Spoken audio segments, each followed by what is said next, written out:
Bonjour, et aujourd'hui, jour 7, déjà une semaine du calendrier équisensible. Me voilà dans l'abri des chevaux. Alors, toujours un peu harcelée par ce petite chose, ce petit amour. Voilà, il vient dire bonjour à chaque fois. Donc, aujourd'hui, nous pourrions continuer à tirer sur le fil de la sensibilité pour nous tricoter un joli manteau de sagesse. Jolie métaphore, non? Elle m'est venue ce matin en promenant mes chiens. Je vais essayer de faire rapide, il est tard, les chevaux sont déjà rentrés, on n'est plus dans les prés. Il y a pas mal de boulot avec le froid, la neige, voilà, ça m'a retardée. Donc, je voulais aujourd'hui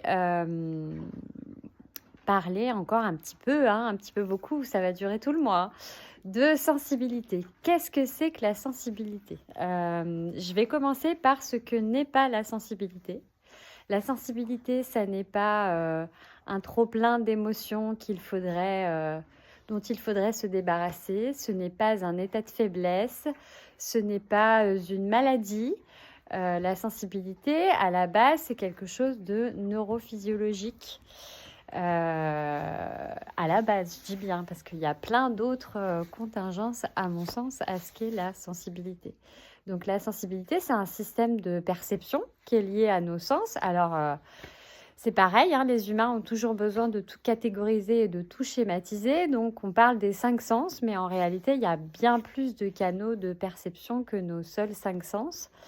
Des canaux beaucoup plus subtils.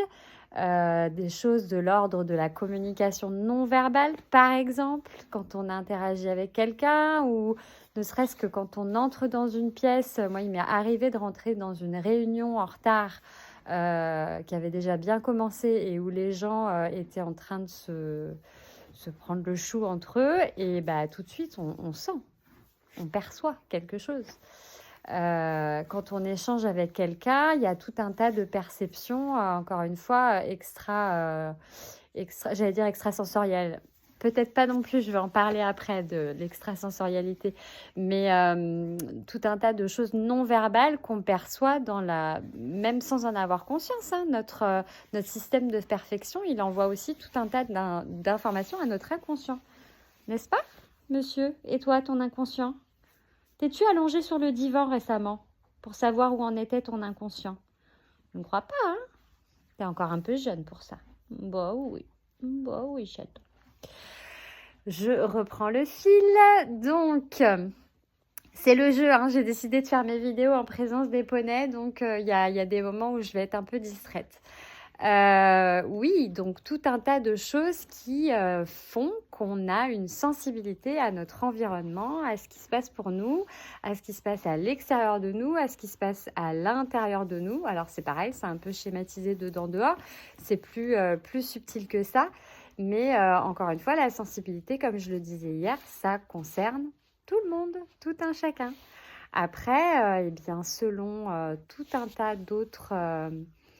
j'allais dire critères, mais c'est pas un mot qui me plaît. Selon tout un tas d'autres choses, on va dire, notre sensibilité va être plus ou moins exacerbée en fonction de notre histoire, de notre vécu, du moment de notre vie dans lequel on se trouve, en fonction du transgénérationnel. Ça, c'est un gros sujet. Je ne vais pas m'aventurer là-dessus aujourd'hui. Mais voilà, la sensibilité, c'est quelque chose de complexe. Et être hautement sensible, avoir une forte sensibilité, ça n'est pas pour autant forcément être débordé par ses émotions. Dans le carcan, j'ai envie de dire, sociétal dans lequel on vit, effectivement, un afflux de perceptions comme ça, sensorielles intenses, va, chez les personnes très sensibles, provoquer du débordement. Chez ceux qui sont moins sensibles, on va faire taire tout ça, on va mettre tout ça sous le tapis. C'est un peu, encore une fois, schématiquement les deux cas qu'on peut citer comme ça. Mais je dirais que dans une société qui accueille un petit peu plus les ressentis des uns et des autres, la singularité des uns et des autres, eh bien, on devrait pouvoir exprimer les émotions qui nous traversent et on devrait pouvoir être tranquille avec ça, il me semble.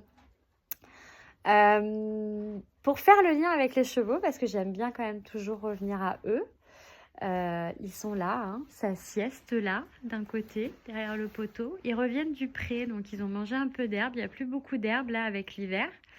Mais du coup, quand ils mangent un peu d'herbe, après, en général, c'est la sieste. Alors, Balouk n'en a pas eu assez, manifestement. Il se jette sur le foin. Les chevaux, bien évidemment, n'ont pas le même cerveau, n'ont pas le même système nerveux que nous. Les chevaux sont beaucoup moins encombrés que nous. Ils ont un cerveau un peu moins, j'allais dire un peu moins développé. Non, c'est même pas une question de plus développé, moins développé. Fait différemment. Ils n'ont pas un lobe frontal. On en reparlera du lobe frontal, mais ils n'ont pas un lobe frontal très développé. Ce qui fait qu'ils sont purement dans l'instant présent. Et moi, je trouve ça hyper inspirant, notamment quand je les vois, eux, être débordés émotionnellement, parce que ça leur arrive. Encore une fois, un truc qui pourrait leur faire penser à un prédateur va pouvoir les mettre dans des états émotionnels très débordés, bien que a priori, il n'y a pas de prédateurs du cheval ici en Charente. Pour autant, ils sont programmés comme ça. Mais une fois qu'ils ont identifié qu'il n'y avait pas de danger, en fait, eh ben, ils redescendent. Ils redescendent tranquillement, ils redescendent rapidement. Ils retrouvent un équilibre et une stabilité qui, je trouve, moi, est très inspirante. Alors, pour nous, c'est pas la même histoire. Comment nous, on peut faire humain, avec notre lobe frontal et notre capacité à ruminer et à se prendre la tête et à être envahi par le passé, inquiet du futur et très peu dans le présent finalement. Et ben, comment on peut faire pour développer cette capacité-là pour ce qui me concerne, en s'inspirant des chevaux, et ben, on va continuer à explorer tout ça lors de ce calendrier de l'après. Donc, je vous donne rendez-vous demain. Il est revenu. Hein. Il aime trop ces moments.